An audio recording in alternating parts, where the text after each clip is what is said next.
The following is a local resident producer's program. The program content is the sole responsibility of the producer and does not necessarily reflect the views or policies of Oshkosh Media, the City of Oshkosh, or your video service provider.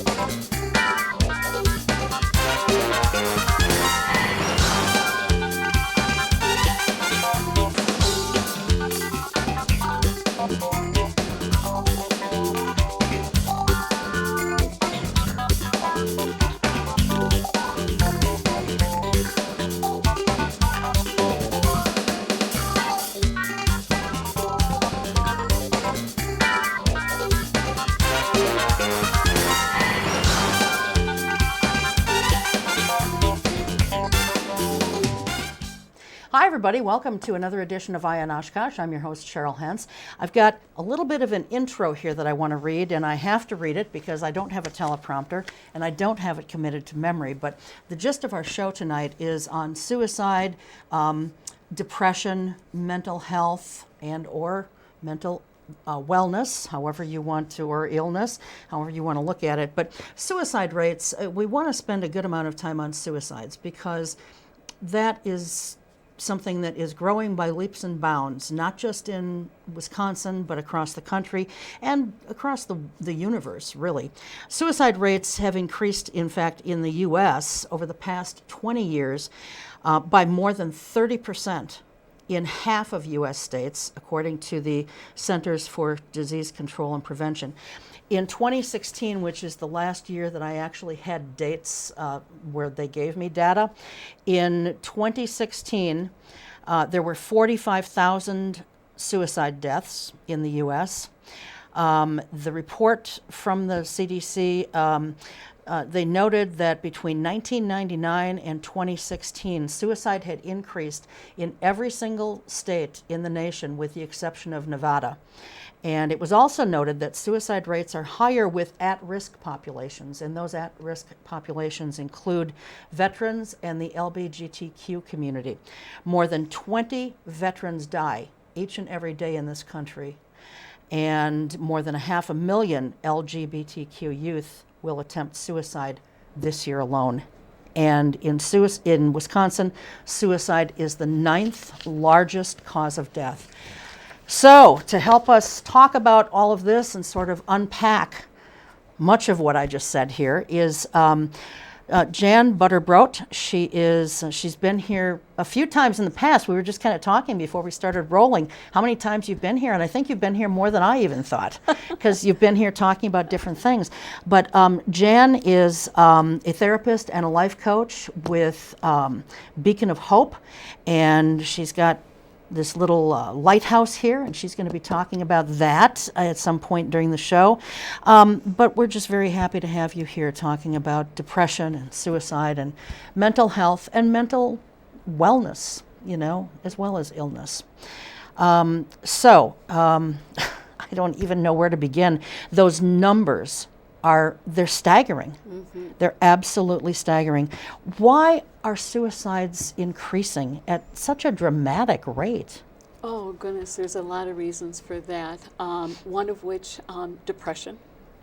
We often talk of isolation, that even though we're a very social society right now, and with social media being so popular, there's isolation and loneliness. Sure. And that's a key, variable in all of that too. Sure.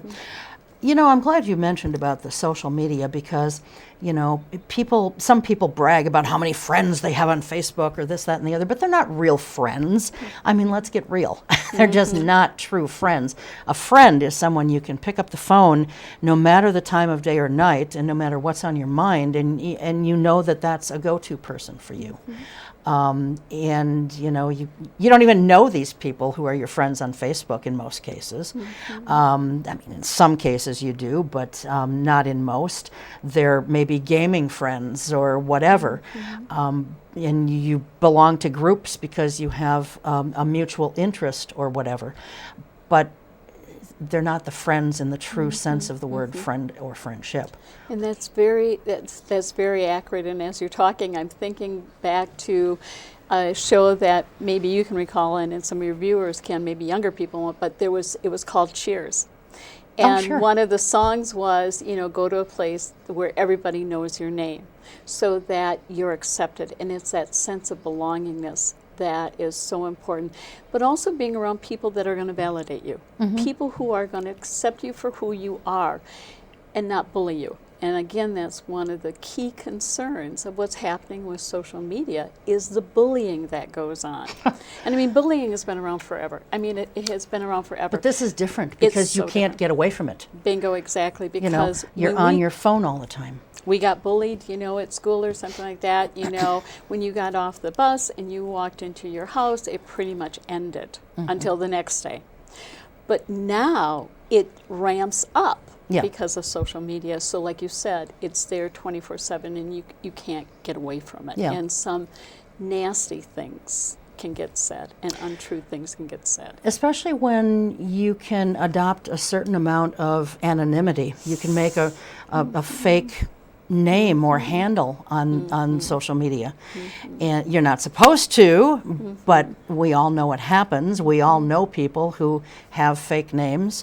And I'll tell you what else, Jan, does not help, that we have a person sitting in the White House who is one of the biggest bullies of them all. And it's fascinating because his wife preaches this platform of non-bullying, and yet she's married to one of the biggest bullies I think I've ever seen in action, ever.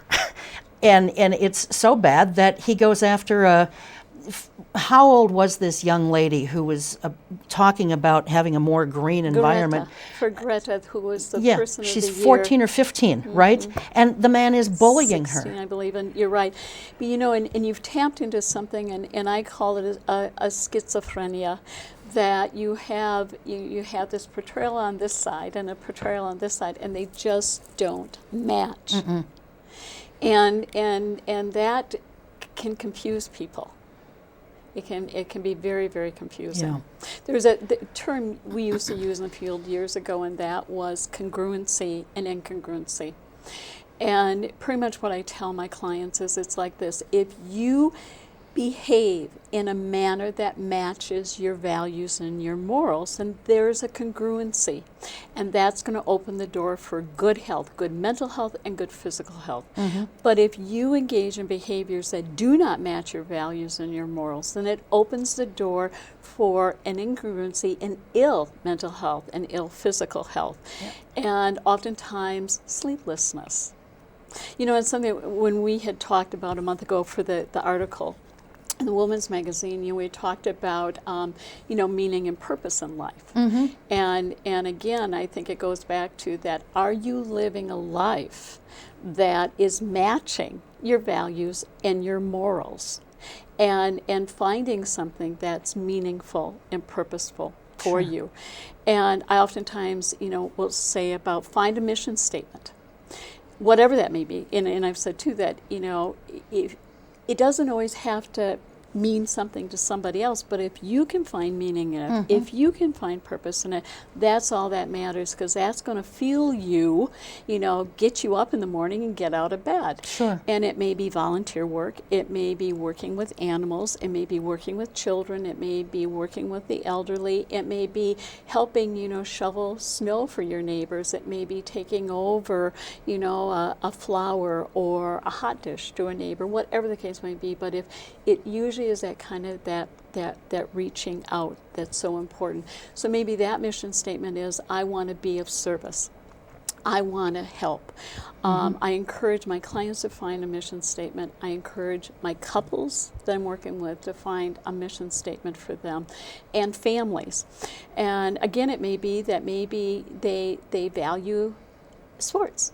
and being athletic. Maybe they value, the church community and doing things with their church or with their community. Or I'm thinking of one family years ago, they really enjoyed baseball. So as the kids were growing up, every summer vacation, they toured one of these sports arenas, the baseball arenas.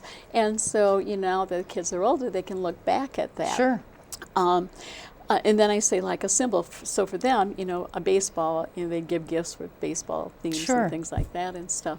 And why I say a symbol, I think that's vitally important. And I brought the lighthouse here because that's the symbol of my mission statement. That's to provide a safe harbor and a guiding light of hope to all those who enter my doors. I oftentimes say, my clients aren't wacko. The things that have happened in their life may be a little bit wacko, but they're not. But what's happened for many of them is they say they've lost their compass and they're floundering. And what they need is a safe place and a non-judgmental place to come on in and find that compass and calibrate as what direction they want to take their lives in and their relationships in.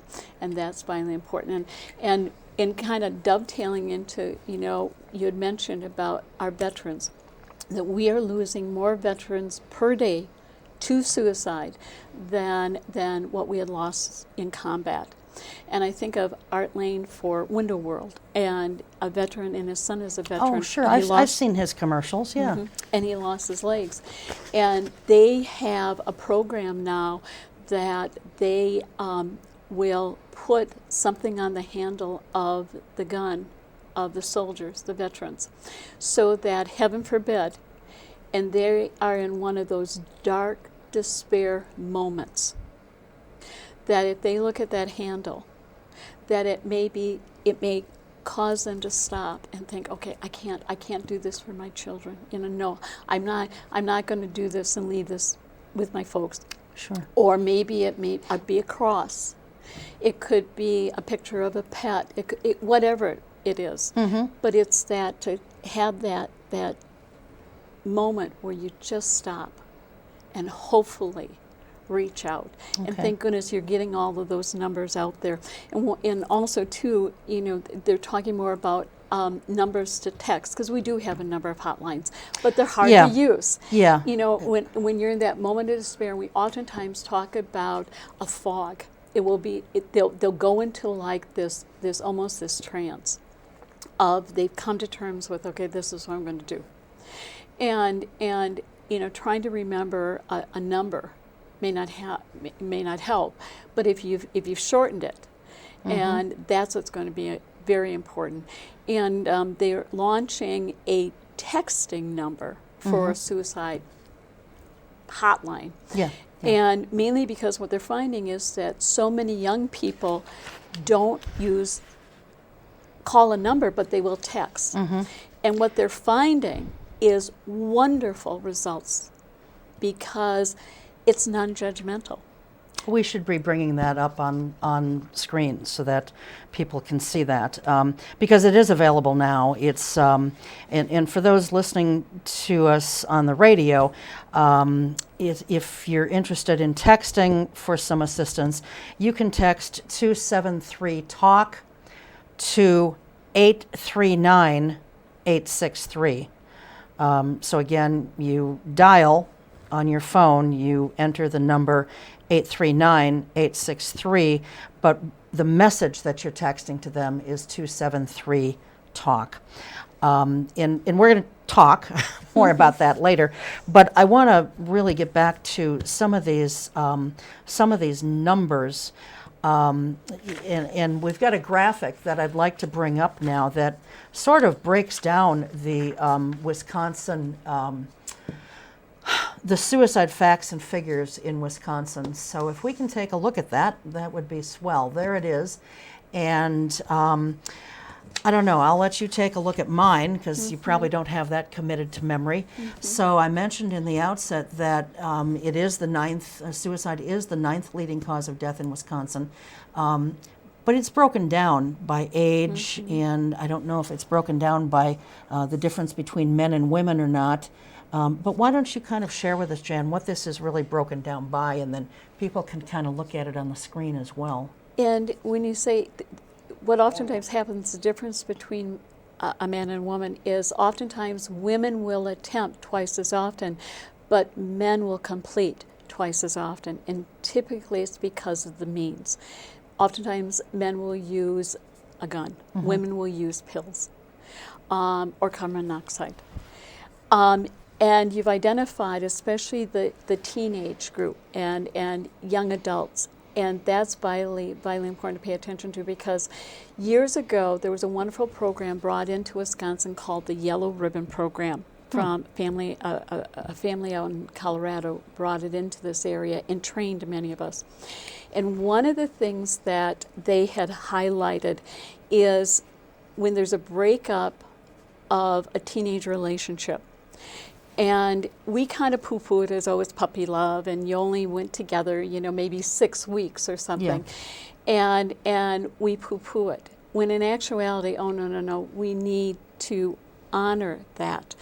Because what we are finding is if we have a young person, let's say like a 16, 17-year-old, who cared very, very much for somebody, and even if they'd only been dating a month or 6 weeks or a couple months or what have you, that breakup of that relationship is harder on them than it is on a 40-year-old who was married 20 years. Because typically by the time you get to 40, you've had some successes in your life. You've gone through some difficult times. Along with the fact too, you've got hopefully a safety net, whether it be your job, whether it be your family, whether it be children, but hopefully you've got a network of support that's going to, I call it, be kind of like a sling, a hammock coming under you to help support you. But when you're 16, 17, Along with the fact, too, is we now know so much about the brain than what we ever did because of modern technology, functional MRIs, PET scans, things like that. And we now know that the brain really doesn't mature until the mid-20s. And if there's been any interruption in the development of that, whether it be drugs and alcohol, whether it be trauma, head injuries, things like that, that it can actually delay it. So here we have somebody who's 16 or 17, and it's like the rug just got wiped out from under them. And many times they don't have the resources to say, I can get through this and that. Along with the fact, too, is we now know that the last that develops in the brain is what we call the wise one, the executive functioning part of the brain. And so you have that impulsivity with adolescence. And many parents, can probably relate to this, that they may have looked at their 16-year-old and thought, oh my goodness, you had more common sense at 8 than you do at 16 and stuff like that. Well, there's a reason for that, and that's because the brain is developing at different rates. And so one moment you can have a conversation with them and say, oh my goodness, you really are getting it. You're really maturing well. And then an hour later, they do something that is so impulsive and so foolish that it's just like, what happened here? Well, again, that brain just hasn't gelled or fit together yet and stuff. So that's a population we've got to pay very close attention to. Well, and so if we can go back to the suicide facts and figures chart, suicide's the 9th leading cause of death in Wisconsin, but it's the 2nd leading cause of death in the state for the age group of 15 to 34, and that certainly takes into account those teenagers. It's the 4th leading cause of death for ages 35 to 54, and the 7th leading cause of death for people in the age group of 55 to 64. And then it jumps down to, or however you want to look at it, the 17th leading cause of death for ages 65 and older. So it really does, 2nd leading cause of death for those kids and those young adults, 15 to 34. Just a couple other things that are part of this chart also. On average, one person dies by suicide every 9 hours in Wisconsin. Almost 5 times as many people died by suicide in Wisconsin in 2017 than in alcohol-related motor accidents. And suicide costs Wisconsin a total of $939,359,000 combined lifetime medical and work loss costs in 2010. So that's an average of $1,184,564 per suicide death. Those are numbers also that are staggering, and this is from the CDC as well. I can't get over these facts and these statistics. Staggering. It is staggering. It's mind-blowing, and it's just, we've got to get a better handle on this. And so hopefully through a show like this, we can, help people.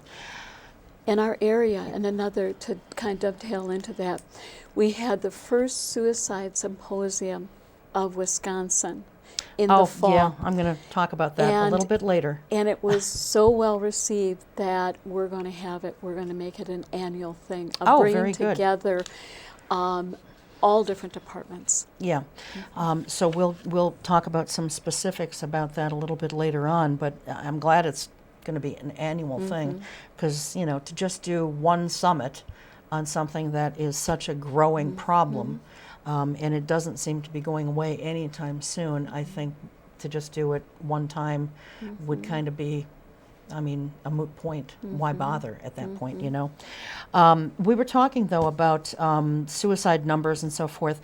Now, there is a 10-digit suicide hotline that people can call, and we have those numbers ready for you also. It's 800-273-TALK or 800-273-8255.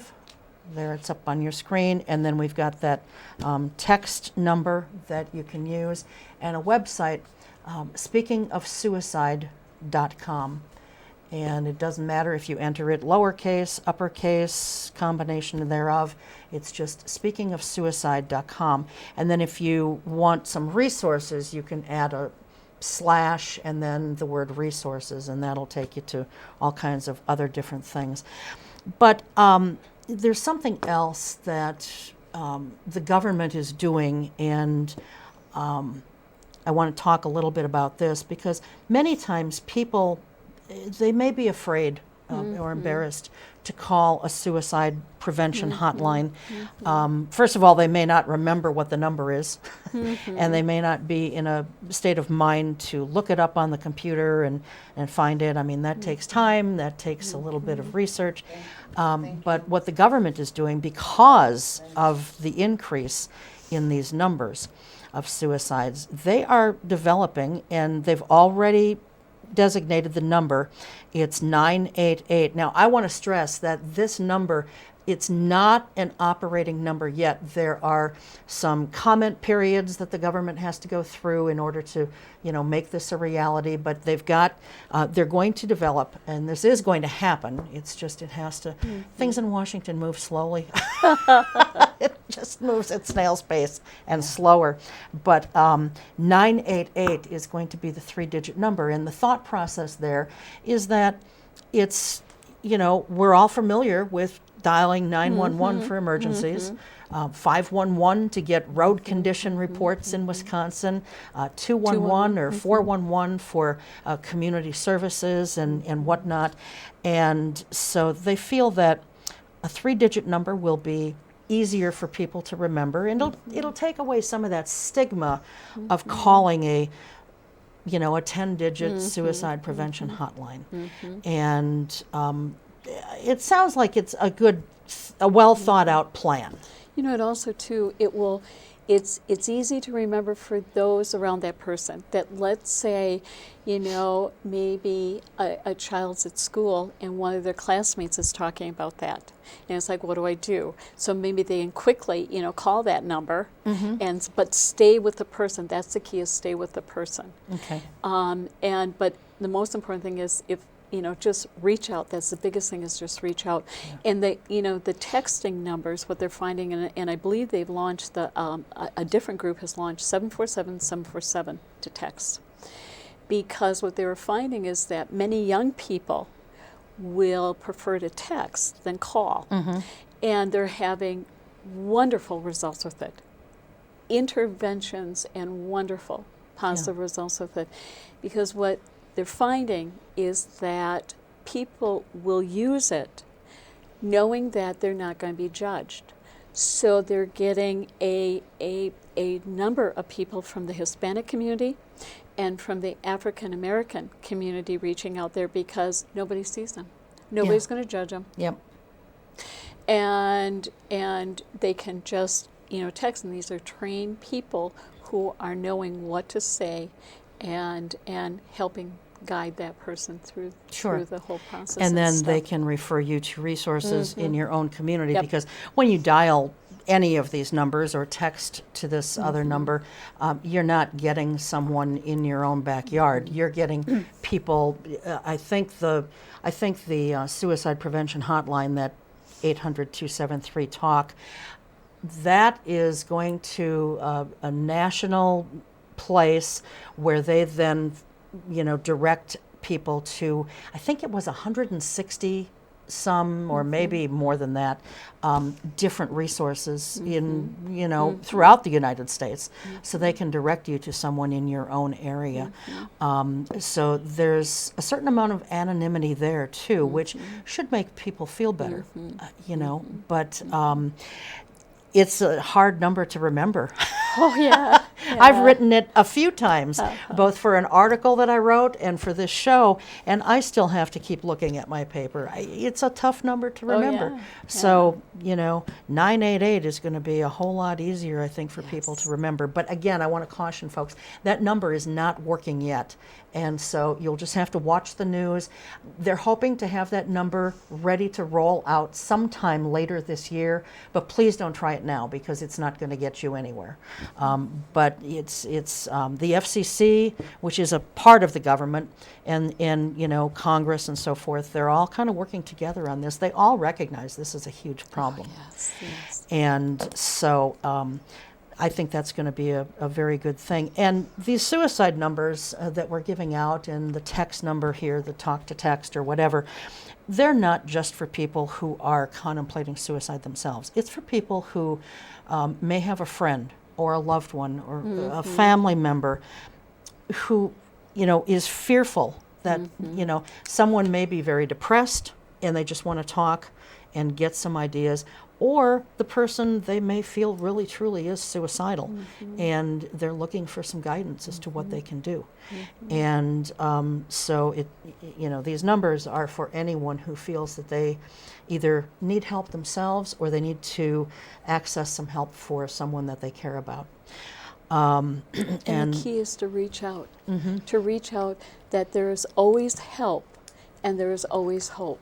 And just to reach out is vitally important, Sure. Jan, what are some telltale signs that people are either super depressed or that they're contemplating suicide? Isolation. What should we be looking for? Many times it's that isolation where they're beginning to withdraw. The things that used to give them pleasure or they used to enjoy, now they're not participating. Sometimes there can be telltale signs that they'll begin to give away their prized possessions. Or they'll say to somebody, I really want you to have this. Or send them a letter or a card or give them a text or a call to say, you really mean a lot to me. You've always meant a lot to me. Almost like a goodbye. Yet on the other hand, sometimes there's no sign whatsoever. No sign. But if a person leaves a note, and this is geared for whoever would find that person, don't destroy it, because many times the survivors really want that. It helps them. It helps them a great deal. Whereas sometimes those coming onto the scene and finding that person may inadvertently throw something away when in actuality it may have been kind of a goodbye, or I want you to have this. So. Or would emergency personnel responding to the scene, would they ever keep it for some kind of evidentiary Perhaps purpose? they could. Perhaps they could. But, so maybe in a case like that where something has truly happened and there is a note that's found, maybe the family should say, listen, if you find a note or something, we'd like to save it. We'd like to have you preserve that for us. This is one of the things with the symposium, and I hope I'm not jumping ahead of you. This is one of the things with the symposium of it's bringing paramedics, the firefighters, it's bringing the police, it's bringing the therapists, it's bringing the medical community together. But the first symposium also had parents and survivors present, and so that we all can learn from each other, and in the community perhaps to create a team that when heaven forbid something tragic like that happens, or if a person is contemplating and they're reaching out, that this specialized team can go and help out and intervene. No different than heaven forbid if somebody's been raped, that many times there's a specialized trained team that goes in to interview the person, to help them through the process and help them along that process as well. When was this summit held and where was it It was held? in the fall, and it was held at Liberty Hall in Kimberly. Kimberly. Mhm. Is Yes. that place still open? I thought they were closing. Oh no, they're I'm still so glad open. because Yes. somebody told me that they were closing, and I'm like, no, not Liberty Hall, because they do too many conventions and yes. conferences. And it's a wonderful location because it pulls from the valley, it pulls from Green Bay, it pulls from Door County and all over, and it's easy to get to. So yes. So now it's going to be done annually, same time of year, probably. we're hoping the same time of year and all right. stuff. But Who yeah. organizes that? Is it people like yourselves who are organizing? We're it? invited to it, but Okay. no, this is for pretty much the Center for Suicide. Okay, all right. So they travel around to different states then? Well, And- there is a wonderful one in the valley, and they get information out, and they're a wonderful resource. But they brought a guest speaker in from New York whose father had committed suicide, and she had written a book, and so she helped with getting the conversation going. Sure. And then they had a panel of loved ones who had lost someone to suicide and giving their perspective. Yeah. And they spoke again of don't destroy, don't throw away. Obviously you have to be very mindful of the scene when you find it, but sometimes there might be something there that will mean so much to the family. Yeah. Yeah. Or you might find it on a computer later, or you might find it, in a text message that they sent. It might. A lot of these things might be done through a social media means. Yes. And ironically enough, that's where I think a lot of I mean, trust me, I love social media. I think it's great. I do a lot of writing for social media as a journalist, but I just think that it can be a double-edged sword. It's for all the good that it's doing, it can create and does create a lot of isolation for people. Not to mention the fact that people don't know how to spell properly anymore. They just use these little abbreviations and emojis and memes, and I don't even know what half this stuff is. But, you are isolating yourself because you don't know how to have an actual conversation with someone one-on-one or even on a telephone. Here we've got these things called phones, and nobody really picks up the phone and calls anybody, at least most people don't. For the purpose of calling. Right. I just had this conversation with somebody of when's the last time you got a call from somebody that they just said, hey, I was thinking about you, I hope your day goes well. Or even sending you a text to just say, hey, I was thinking of you, hope your day goes well. Yeah. Most of the time it's for a purpose, or they want something out of you, Yeah, kind of thing. Yeah. Yeah, I mean, I used to hate texting, and then I came to understand. I'm a late bloomer with so many of these things, but then I came to understand how really beneficial texting can be. It can be a tremendous time saver, and you don't have to keep trying to play phone tag and reaching each other. So I get the benefit of it, but you can't just completely withdraw from society, because then you don't know how to interact one-on-one or even via telephone.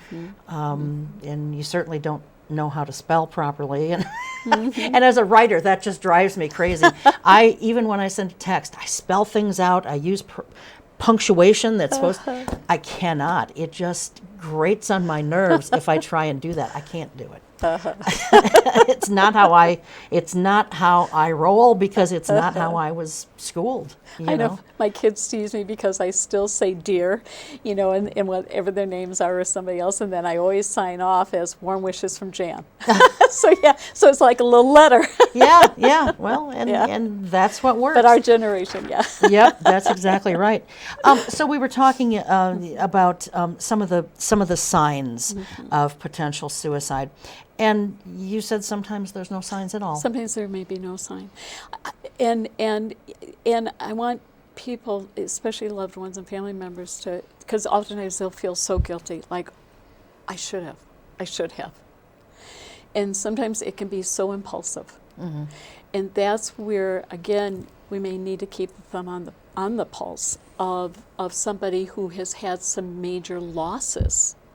And maybe it was a job loss, maybe gambling loss. I've had a number of people who, they lost big and were so ashamed, besides the financial ruin that had happened, that, what's the old saying about suicide? Suicide is a permanent reaction to a temporary situation. Yeah. That's what I had here in one of my questions. In fact, it was the next one. How can we tell the difference between someone who's simply depressed, even if it's a longer-term depression, or maybe it's short-term, job loss or whatever? I mean, sometimes a job loss can go on for quite a while, depending on your own circumstances, your age, the type of work that you do, that kind of thing. But how can we tell the difference, Jan, between something that is depression that can be treated and someone who is suicidal? That's a very good question. That's and why again, I asked it. I mean, it really goes. Good questions. Person to person, situation. It really is a difficult thing, and I oftentimes say, you never know. You never know what somebody is capable of in a moment of despair, and if they've got the means. And that's one of the biggest things, is, do they have means to a lethal weapon? And so if somebody is depressed or going through a depressing situation, the best thing to do is get the guns out of the house. Get any machetes out of the house, get knives, hunting knives, get those out of the house. And if somebody is depressed, trying to get them into treatment on an ongoing basis, because many times medication can help. Yet on the other hand, having said that, there's a period of time when they're being treated with medication and they're starting to come out of the depression, that they now have the energy to carry through on something. So, like I say, you just never know what somebody is capable of. And yet, probably and I totally agree with you about guns and knives and machetes. I don't know of anyone with a machete, but anything like that. And yet, one of the biggest things is something that pretty much we all have, and that's a car. Yes. And I've had 2 suicides in my life where they just sat in the car in the garage, and, it's the most peaceful way to go, if you can think of, committing suicide as peaceful. I mean, you don't know when that last breath is going to be your last breath, and you just fall asleep, and that's it. And, so I guess as much as you want to try and get some of these more lethal things out of the house, we can't take someone's car away. So it's hard to really know exactly what to do. And I think what's even harder is knowing what to say. One of the things that someone told me is you never say to someone, if you suspect, you don't say, "You're not thinking of doing something stupid, are you?" And yet I've said that to someone at another time in my life. Mm-hmm. What should we say? And another thing that many times people say is, well, why would you even think that? Look at what you've got going for you. Look at all that you've got in your life. They don't see it in the moment, though. They don't see it in the moment, and furthermore, it may even cause more damage than good, because they'll think, well, why can't I? Why can't I snap out of this? Why can't I pull myself out of it and stuff? Yeah. And sometimes the best thing you can do is just stay with that person and get them some help, get them to some place. Mm-hmm. And because you're right, they may be in a state of mind where they're not going to be hearing something, but just to say, I'm here with you. Mm-hmm. I'm going to stay with you. Okay. And I'm not going to let you go. I want to circle back, if you don't mind, sure. Cheryl, with the rising statistics. Brown County had done a survey, and they found out that there was a huge increase in men committing suicide between the age group of in midlife and about their 40s to their mid-50s. And when they started to kind of unravel it and start going through the layers of it, it was happening at a time, we talk about midlife crisis. And there's something to be said about that you get to a certain point in life, and usually it is about your 40s and your 50s, and you start realizing, oh, those dreams that I had in my 20s, those goals that I had in my 20s, I haven't accomplished them. And many times I say that most of the people I've ever seen through the years, if the truth be known, no matter what they're coming in, they're really coming in with a grief issue. Mm-hmm. They're grieving over something that has happened in their life or not happened in their life, or they thought they would be at a different point in their life. Sure. And it's almost as if there's, on an unconscious, subconscious level, an anticipatory grieving of what if I can't turn this around. So many men were getting to that point of that was especially when maybe, they weren't getting the promotions, maybe there's a job loss, maybe, again, back in about, 2000, 06 and things like that, many big companies were closing. And people were losing their jobs. They were seeing their investments and their savings just go out the window and evaporate. Yep. And they were losing hope that they would ever get back the type of job that they had had before when the economy just crashed. That's it in a nutshell, Jan, isn't it? It's about feeling a sense of hopelessness. Yep. And, it drives me crazy when people say, oh, this person was obviously a very weak person. I'm sorry, but it takes, I think, incredible strength to either take a bunch of pills or to put a gun to your head and pull the trigger, or to sit in a car not knowing when your next breath is going to be your last. That takes stones to be able to sit there and whatever means you pick. It's not that you're weak, you feel hopeless and you feel helpless. But it takes strength, I believe. Mm-hmm. It's just my belief. Mm-hmm. I believe it takes great strength to sit there and pursue this in whatever manner you choose. And isn't it sad that it got to that point where there was that hopelessness? Mm-hmm. I'll never forget years ago working with a psychiatrist who said, most of my clients aren't depressed. They're just beaten down. Yeah. They are just beaten down. Mm-hmm.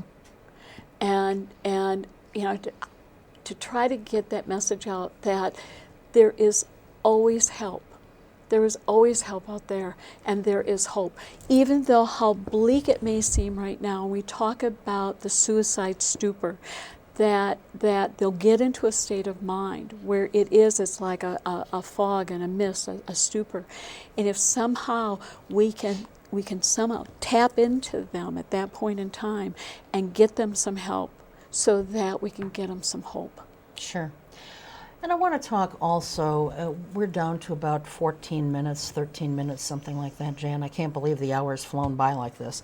But I want to talk for just a moment or two about, there's different kinds of depression. You know, there's the blues that people feel. Now, just this week, there are two of us, myself included, on this show who have had rather significant deaths in our families. And, you know, you're bound to feel down in the dumps and blue and depressed. That doesn't mean that we're all going to do something drastic. You know, everybody gets depressed and down in the dumps or feeling blue, whatever vernacular you want to attach to it. Everyone feels that way at one point or another. How do we know when we're getting ourselves into trouble, when things are lasting a little longer than maybe they should? And I know every person's different that way too, but there's got to be some kind of average. And you're right that grieving, we cannot, and I'm sad sometimes that we've pathologized grieving. And what I say to clients is that when you lose somebody significant in your life, you're going to be just stunned. And then you'll go into a period of being in shock. And then you will be suspended. Life will be going on around you, but it's like you're suspended. And I say it will take 4 seasons. You'll need to go through a year. What would have been, you know, the first holiday, you know, what would have been the birthday, what would have been your birthday, you know, an anniversary, significant things, and then coming up to the year anniversary of that person's passing. So I always say, cut yourself some slack. People are going to expect you to kind of snap out of it and get going, but cut yourself some slack. Now, in that case, it may be a thing where they will isolate a bit and only be around very, very protective people of them and people they're very close to and they feel comfortable with. That's normal. So you can have what we refer to as a situational depression. Anybody losing somebody of significance is going to go through a situational depression. But what can happen is because of the emotions and the stress and the changes, is it can open the door for a chemical depression that may have been under the surface and may have continued to lay under the surface. But because of all of this, it is now surfaced. Okay. And so after, you know, after let's say a year and they're you know, crying every day, that they can hardly, you know, function anymore, then, you know, hopefully it won't get to a year. Somebody's going to intervene. Yeah. But often I say, you know, just let's see how they're going to be after 6 weeks. Cut them some slack. See how they're going to be after 6 months. And that. But you're right. You know, it can certainly open the door for a biochemical depression. Sure. But all the more if they were already clinically depressed Yeah. and they go through something like that, then, yeah, you've got to be, you know, keeping a thumb on the pulse of that. Okay. Let's talk about good mental health. Let's talk about some things that we can do to, and you touched on them earlier, you know, develop a mission statement for yourself as to how you want to do things in your life and the things that are important to you. Find a purpose and that kind of thing. So let's just chat a little bit about how we can have some good mental health in our lives, and that may include being on some kind of medication, whether it's for a short period or a longer period. Some people maybe, if they have a true chemical imbalance, they may have to be on pills for the rest of their lives. But let's talk about this. And not be stigmatized by that. Yeah. And or ashamed of it. And I oftentimes say to clients is I don't want to ever be flippant about, you know, when somebody's on medication, but I said, you know, I see how it has helped people through the years. And I say it's no different than, you know, both you and I have these glasses. I said it'd be great if we didn't have them. Yeah. But you get to a certain point, and it makes it a lot easier, doesn't it? We can read the fine print on things. Although and stuff yours like are readers, are they not? Readers, right? I had readers, and now I've got bifocals. So, although readers still do work for me, but it's just easier to just wear the damn glasses and be done with it. or again, many times if somebody is on high blood pressure medication, they, nobody raises their hand to say, yippee skippy, I want to be on high blood pressure medicine, I want to be on heart medication, I want, be on insulin. Nobody raises their hand to say that. But if you're having a health issue and you go on it, it will help so much, and you'll be able to function a great deal better. And that's how I see medication. And I oftentimes say to clients is you'll feel like you're a guinea pig. They try this and they try that, because they said typically it'll take 4 to 6 weeks. And if you do have a family member who is on an antidepressant medication, find out what works for them, because more likely than not, you can kind of streamline that guinea pig period to find out one that is. There's also tests that can be done to find out what will work out better than others. But it can make a huge difference. And what I say to clients is just hang in there. Yeah. Hang in there, Yeah. because there's going to come a day where they're going to fine tune it and make tailor-made medication for you. Because I said, I've been in the field for a long, long time, and I said, I'm amazed at what has come down the pipeline. Sure, So I say, sure. hang in there, just hang in there. It's amazing to me. We have such a mental health crisis in this country. We have a shortage of facilities in which to treat people. We have a shortage of people like yourself, Jan, therapists, counselors, psychiatrists, psychologists. We have a shortage of all of that, not to mention, as I've said, the shortage of facilities in which to treat people, or offices, or what have you. And yet, we are seeing our tax dollars, billions of money, used to build a stupid wall, when I think the more important thing that is attacking our community is ourselves. The people in our own country who have mental health issues and who don't have the means to get the help, because we don't have the people like yourself or the facilities. And I think that is an absolute shame. As taxpayers, I think we have a right to be able to say where we want our tax dollars going. And I know the country is divided on this issue, and probably always will be, but our tax dollars are going to build a wall, and much more so going there than on mental health issues. So what do we do to help get mental health under control with what we have to work with? Very good point, because I oftentimes say there are too many people practicing medicine without a license to practice, okay? And it's the politicians and the insurance companies and things like that. Yeah. So, it's your vote. It's your vote, your voice. There's marching going on, but uniting and connecting with other people to get that message across, because you're right, that there's so many barriers, talking about the law, barriers sometimes to come and see somebody, and barriers to get into a facility. It's a nightmare. It's an absolute nightmare sometimes to try to get somebody into a facility when that's where they really need to be. You mean then institutionalized? Yep. Okay.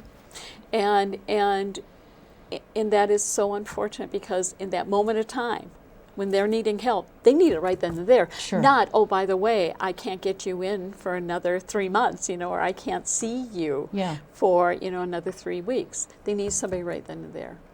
So that's where, the hotlines, that's where, connecting out is so vitally important. Yeah. But yeah. Yeah. Well, life is stressful, and, I think we are all being pulled, whether we realize it or not, and I think most of us realize it, we're all being pulled in about 100 different directions at any given time. And I think we just have to, and I'm sure you would agree with me, we have to prioritize what is best in our lives, and we need to take time to take care of ourselves. Sometimes that's easier said than done, though, because, if you work for someone, they've got demands on what you need to get done, and it may be a tremendously stressful thing trying to meet those demands of your employer, but you need that job. And work-life balance is key, Yeah, isn't it? so what do people do? Give us a shopping list of what people can do to help balance their lives out. I say find something that's going to bring joy in your life. And again, if you're tight on time, it may be, different shower gels in the morning. About the only time you have to yourself is when you're taking a shower. I say, okay, have different shower gels. Maybe one day you want lavender, maybe one day you want something spicy, or next day floral, something like that. And again, I don't oftentimes encourage people to utilize food for it, but I said, sometimes it's kind of nice, like midweek, to have a little bit of a treat, maybe a hot chocolate or, Starbucks or something like that. What have you? Maybe it may be music or fresh flowers. Even grocery shopping, you can get beautiful bouquets. And something I'd like to give to you, I give to my clients, and I started this years ago. I call it the Rose Ministry, and that is to hand out a rose. I started when I'd walk over to see somebody on a psych unit, and I wanted to give them something. And I said, a rose is symbolic that there is beauty among the thorns of life. Oh, and if cool. we can get that message across to people that, there is some beauty. And even though no matter how dark it is right now in your life, no matter the despair you're going through, just hang in there. Because there is beauty among the thorns of life, and sometimes we have to look for the beauty, or we have to make it in our life. Or I have it right in front of me. Thank you so much. You're welcome. Thank you for doing this show. Thank you for getting that information out and getting those numbers out to people. Of course. Again, there is always help, and there is always hope. And two things that you helped me with. I wrote an article for a magazine not long ago, and it was right around the first of the year, maybe a little bit toward the end of December. But you helped me with that, and I pulled a couple of those things because they really were, I think, great pieces of advice, and you've touched on them already, but I want to, in our remaining moments here, just talk briefly. Find what gives you meaning and purpose in life. And what you said was, it doesn't have to give anybody else meaning and purpose, but if it gives you meaning and purpose, that's what's important. And it might be doing something for yourself. It might be doing something for someone else. It may be, doing something to help animals or the elderly. And tied in with all of that is the second point that you made, and that was do things that bring you joy. Mm-hmm. And again, that can be meditation, that can be yoga, that can be Pilates, swimming, hiking, spending time with your pets. It Flowers. Can be flowers, yes. And what you said was find something that has a beginning and an end so that you have a sense of accomplishment. Because you said doing dishes, that's a never-ending thing. From that meal, they might be done, but guess what? There's more meals in the day. And laundry, that's an ongoing thing. Do you want to touch on that just a little bit? And crafts can help. Hobbies, crafts, jigsaw puzzles, things like that. Mm-hmm. Exercising, because typically, again, you have a start and an end to it. But those things can just kind of, for that moment in time, you have a sense of accomplishment, and it can help. Yeah, yeah. Anything, we've got about a minute and a half, 2 minutes left. Anything that you want to say in summary of all of this? Again, I want to thank you for having the program. Thank you for having me on. Oh, of course. But having the program, again, getting that information out, those numbers out, and again, to get that message out, there's always help and there's always hope. Are there still places, Jan, that I know years ago there were places that offered this, and I think probably there still are, but I'm not sure. Do some places still offer psychiatric or psychological counseling or social work on a sliding scale fee? Yes. That is still a thing that's done? Yes. So just briefly tell us how that works. There's very few of them, but there are, and along with the fact too that other clinicians many times will, with hardship cases or pro bono work, will do that, because what can be difficult is getting the help that you really need from the people who have the training for it and stuff like that. Sure. But yes, but they'll take a look at your means and your resources and come up with Okay. a fee for you. All right, great. Because we don't want people to not be able to get help if they need it. Right. So, Right. all right, very good. Well, thank you so much for being here. Thanks to all of you for joining us, and thanks to the crew. We'll see you next time. Until then, take good care. Keep your eye on us. We've got our eye on Oshkosh.